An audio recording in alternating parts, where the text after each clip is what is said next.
Comment être sécurisé mentalement? Tu vas découvrir deux outils très puissants pour apprendre à te sentir plus fort mentalement, avoir plus confiance en toi et t'affirmer dans la vie, pour prendre ta place, prendre ton pouvoir. Reste jusqu'au bout pour avoir toutes les clés pour transformer ta vie. Surtout le deuxième outil que j'ai inventé, donc tu le trouveras nulle part ailleurs, et il est basé sur plusieurs compétences essentielles à travailler pour développer une sécurité intérieure stable qui ne va pas s'effondrer au moindre obstacle.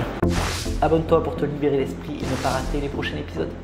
Il y a un paradoxe, tu ne peux pas être fort mentalement si tu n'acceptes pas ta vulnérabilité. Il pourrait y avoir ce qu'on appelle la souffrance propre, celle que tout le monde a en tant qu'être humain, qui est normale, qui est naturelle, que tu as toi, que ton voisin a, que moi j'ai, que tout le monde a. On souffre tous en tant qu'être humain. C'est comme ça, on ne peut pas y échapper. Donc ça, c'est la souffrance propre. Et la souffrance sale, ça serait celle qu'on se rajoute à notre propre souffrance. C'est-à-dire comment on va interpréter notre souffrance. C'est-à-dire que le problème, ce n'est pas la souffrance, c'est de lutter contre la souffrance. Car en luttant contre la souffrance, tu te crées comme un cercle vicieux, tu te crées une lutte intérieure, tu cherches à éviter ou à contrôler ta souffrance, et c'est comme ça que tu vas te créer un cercle vicieux, une lutte intérieure.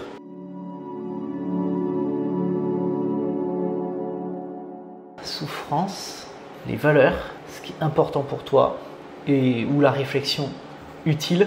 Là, la souffrance avec tout ce qui est émotions désagréables, pensées désagréables. Et là, on va voir toutes les actions, des actions d'évitement, de fuite. On veut fuir sa souffrance ou de contrôle. On veut contrôler sa souffrance, une émotion. On ne veut surtout pas ressentir telle chose ou avoir telle pensée.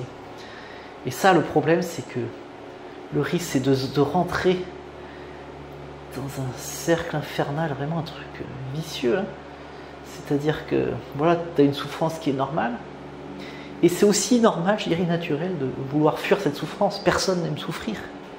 Mais le problème, c'est de rester bloqué là-dedans, dans cette souffrance, à nager à contre-courant toute sa vie. Et du coup, on ne sait même plus qui on est. On ne sait même plus quelles sont nos valeurs, on ne sait même plus ce qui est important pour soi, puisqu'on passe son temps à fuir la souffrance. Donc à ruminer une souffrance. Alors que là, on va être plus dans une réflexion constructive et dans ce qui est important pour soi, les valeurs. Donc en fait, vers là, on va vers l'épanouissement. Je vais mettre un petit cœur. Alors que là, on va plutôt vers la mort. On va plutôt vers quelque chose, une souffrance en fait. On va vers l'évitement de quelque chose qu'on ne veut pas. Et d'où l'important de connaître ses valeurs, ce qui est vraiment important pour soi. Pour s'y connecter et pour se connecter à des actions engagées, des actions vraiment qui sont en rapport avec qui on est, avec nos valeurs, ce qui va nous amener vers l'épanouissement. Donc l'idée, c'est d'accepter cette partie-là pour pouvoir aller là, mais bien sûr que pour aller dans des actions engagées, il faut connaître ses valeurs, connaître ce qui est important pour soi. Et ça, bien sûr qu'on peut faire tout un travail en psychothérapie ou en coaching. Donc voilà, ça c'est ce qu'on appelle la matrice. Et chacun a sa matrice. Qu'est-ce qu'on fait quand on souffre? Est-ce qu'on va là? Est-ce qu'on va là? Et là, tu as le choix en fait. Soit tu vas plutôt vers, même si tu souffres, tu vas plutôt aller dans des actions engagées qui correspondent à qui tu es, ou alors tu vas passer ton temps à fuir tes souffrances. Tu as le choix, mon ami. Réfléchis et agis de manière constructive. Et si tu as besoin d'un guide, eh bien, fais ce qu'il faut pour faire un travail plus profond sur toi. On ne peut pas s'observer quand on ouvre la fenêtre. On est enfermé dans notre subjectivité, donc on a besoin quelque part d'un œil extérieur et d'un œil expert qui va pouvoir analyser nos problèmes et nous proposer des solutions.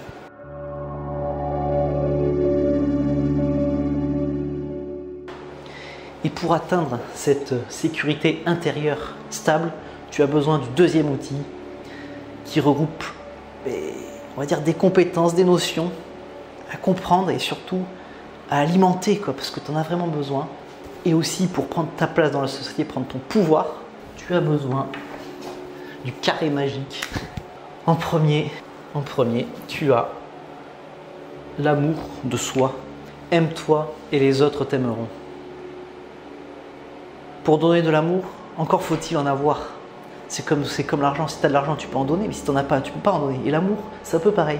Si vraiment tu as de l'amour pour toi, tu vas pouvoir en donner facilement aux autres. Alors que si tu n'as pas pour toi, en fait, tu ne donnes pas de l'amour, mais tu en demandes en fait. Tu demandes un retour. Et c'est pour ça qu'il y a beaucoup de gens qui sont frustrés parce qu'en fait, ils demandent de l'amour, ils croient qu'ils en donnent. En fait, ils en demandent et ils n'ont pas le retour. Donc ça veut dire qu'en fait, ils n'en ont pas pour eux-mêmes. Parce que si on a quelque chose pour soi, ben, on n'a pas besoin du retour des autres forcément. Donc l'idée, c'est d'alimenter un amour inconditionnel pour soi. Aime-toi de manière inconditionnelle en tant qu'adulte. Voilà, peut-être que dans le passé, tu n'as peut-être pas ressenti assez d'amour. Mais là, en tant qu'adulte, tu peux t'offrir cet amour inconditionnel. Tu as le pouvoir de le faire. Comment le faire? Il y a plein de manières. Ça serait déjà de prendre soin de toi. Parce que si tu ne t'aimes pas, le risque, c'est de s'auto-punir, d'avoir des sabotages, de se faire des sabotages, en fait, de se faire du mal, en fait. Si tu ne t'aimes pas, peut-être que tu te sens coupable ou que tu as honte de toi, donc tu vas t'auto-flageller et donc tu vas te faire du mal. Donc l'idée, c'est d'aller à l'encontre de ça. Vraiment, si tu fais toujours la même chose, rien ne change. Alors que si tu vas à l'encontre de tes croyances, voilà, si tu sens finalement que tu ne t'aimes pas, eh bien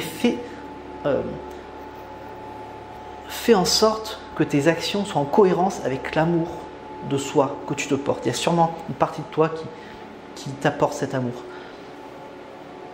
Donc qu'est-ce que tu peux faire? Prends soin de toi, je sais pas, fais-toi des massages de pieds, ce que tu veux.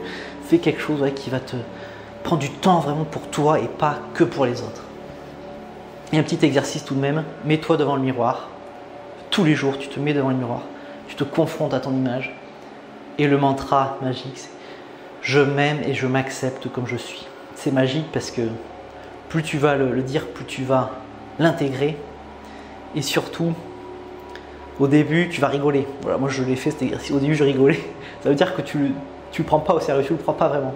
Et plus tu le fais, tu vas voir, plus tu vas y croire et moins tu vas rigoler. Plus ça va te sembler normal, en fait, naturel. Oui, je m'aime et je m'accepte comme je suis. Sinon, je suis pas dans la merde. Donc, amour de soi. Et là, on a l'estime de soi, la valeur qu'on se donne. On pourrait mettre un petit truc comme ça d'argent et c'est pour dire que voilà, c'est la valeur qu'on va se donner. Tu es la personne la plus importante de ta vie. Grave-toi ça aussi en tête. Intègre-le. Tu es la personne la plus importante de ta vie. Et là, pareil, prends soin de toi. Et j'ai 3 exercices de psychothérapie à te proposer. Pour ça, voilà, si tu veux les faire, tu as juste à cliquer sur le lien et à télécharger ces 3 exercices. Et bien sûr, toutes les notions que je mets là, elles sont liées. Elles sont vraiment liées, c'est ça qui est intéressant. Si tu as de l'amour pour toi, plus facilement, tu vas avoir de l'estime. Si tu as de l'estime, plus facilement, tu vas avoir de la confiance. C'est-à-dire que toutes ces notions sont liées, mais tu peux en avoir une plus que l'autre. C'est-à-dire qu'il y en a, par exemple, je pense surtout aux sportifs, qui ont beaucoup confiance en eux, ils font des trucs extraordinaires. Et justement, pourquoi ils font des choses extraordinaires? Pour avoir de l'estime, pour avoir de la reconnaissance. Parce qu'ils n'ont peut-être pas assez pour eux. Du coup, il y en a, ils sont numéro 1 mondial et ça leur suffit toujours pas. Ou alors, je pense aussi aux artistes, à des acteurs qui ont été encensés à une période et qui se retrouvent à la retraite, ils n'ont plus rien, ils n'ont plus la reconnaissance justement. Donc ça arrive qu'il y ait des artistes qui se suicident parce qu'ils n'ont pas en fait, quand ils ont plus ce regard des autres, il n'y a plus rien. Il n'y a pas cette estime-là. Et cette connaissance de soi, et pour travailler l'estime, et l'amour de soi, ce qui aide beaucoup aussi, c'est d'apprendre, de faire un travail sur soi, donc d'apprendre à mieux se connaître, de faire une thérapie pour apprendre à s'accepter mieux, à comprendre mieux pourquoi on réagit de telle manière. Pour l'amour de soi et l'estime, ça va beaucoup aider. Je pense notamment à la thérapie analytique qui va permettre d'analyser le passé pour comprendre pourquoi on se comporte de telle manière. Et du coup, dès qu'on a la conscience et la compréhension, on a le pouvoir, la conscience de faire autrement. La conscience, c'est de pouvoir choisir. C'est un pouvoir de choix. Et la confiance, là c'est très simple, c'est fait vaut mieux que parfait. Voilà, le risque c'est d'aller dans le perfectionnisme et de ne pas faire les choses. Donc là l'idée c'est vraiment de dépasser ses peurs et d'agir. Plus tu vas agir, plus tu vas dépasser tes peurs, plus tu vas gagner en confiance parce que tu vas réduire la peur. La peur, c'est une énergie qui a besoin de se... On a besoin de se confronter à la peur pour la réduire. Si on ne se confronte pas à la peur, elle va rester haute. Donc confronte-toi petit à petit à la peur, par palier, elle va se réduire et tu vas augmenter, tu vas améliorer ta confiance. Mais l'idée, c'est surtout d'avoir du courage. Parce que là aussi, la peur, on ne peut pas l'empêcher. Donc l'idée, c'est d'avoir du courage et pas d'attendre d'avoir de la confiance, puisque la confiance, tu vas l'avoir en dépassant tes peurs, justement. Donc fait vaut mieux parfait, là, c'est vraiment les actions et toutes les actions qui vont être en accord avec toi, dans ce qu'on a vu avant, les actions engagées, ça va vraiment t'aider à gagner en confiance. Donc si tu apprends à mieux te connaître, tes valeurs, qui tu es, et à aller vers les choses importantes pour toi, ben là tu vas gagner énormément en confiance. Parce que l'idée pour gagner en confiance, c'est dépasser ses peurs et ben, faire des choses qui te correspondent. Là, tu as le duo gagnant pour gagner en confiance. Et le dernier qu'on pourrait mettre, c'est affirmation de soi. Affirmation de soi. J'écris trop mal parce que c'est la première fois que j'écris sur... Enfin, ça fait très longtemps que je n'ai pas écrit sur un tableau. Je trouve les dernières fois, ça remonte au lycée. Voilà. Affirmation de soi, ben là, c'est quoi? C'est quoi? Ben, ça va être tout ce qui est... apprendre à dire non. Dire non, c'est se dire oui à soi. C'est vraiment important. Et comment on dit non? On apprend à dire non? Ben, tout simplement. Et l'affirmation de soi, c'est tout ce qui est lié à la communication. Et comment on dit non? Mais tout simplement en verbalisant le non. Il faut s'y entraîner parce que c'est pas effectivement naturel. On peut avoir peur du rejet, mais vraiment dire oui, dire non à soi, dire non à l'autre, c'est dire oui à soi ou c'est dire oui à autre chose de plus important. Donc garde ça en tête. Quand tu dis non, tu dis oui à autre chose de peut-être plus important encore. Apprendre à mettre des limites. Dire non, voilà, ça va être verbaliser. Dire stop, c'est mettre des limites. Voilà, quelqu'un te parle mal, c'est dire stop et même utiliser le langage non verbal, tu vois, mettre la main comme ça. Ça aide beaucoup parce que la personne elle comprend directement l'impact qu'elle a sur toi. Voilà, utiliser le langage non verbal, stop, le verbaliser, dire non, stop, mais vraiment le verbaliser sinon la personne ne va pas comprendre et dire stop que ça ne te convient plus.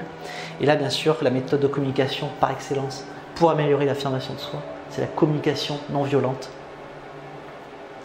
C'est-à-dire exprimer ce que tu ressens et tes besoins et faire une demande pour satisfaire le besoin.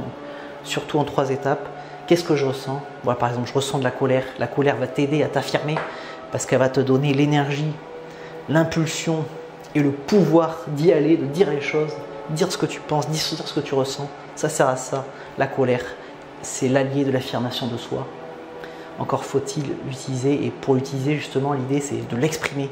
Donc je ressens de la colère par exemple et j'ai besoin de respect, je ne me sens pas respecté quand tu me parles comme ça.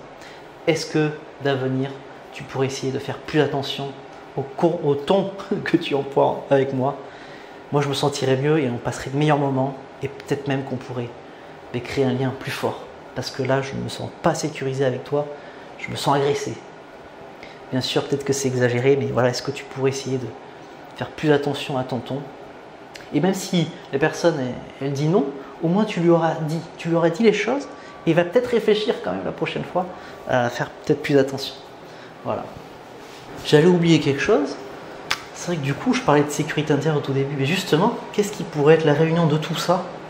Ça serait justement une sécurité intérieure. La réunion de l'amour de soi, l'estime de soi, l'affirmation de soi, la confiance en soi. Si tu fais toujours les mêmes choses, tu auras toujours les mêmes résultats. Et tu ne pourras jamais révéler ton plein potentiel. Alors prends ton envol et suis ta véritable voie.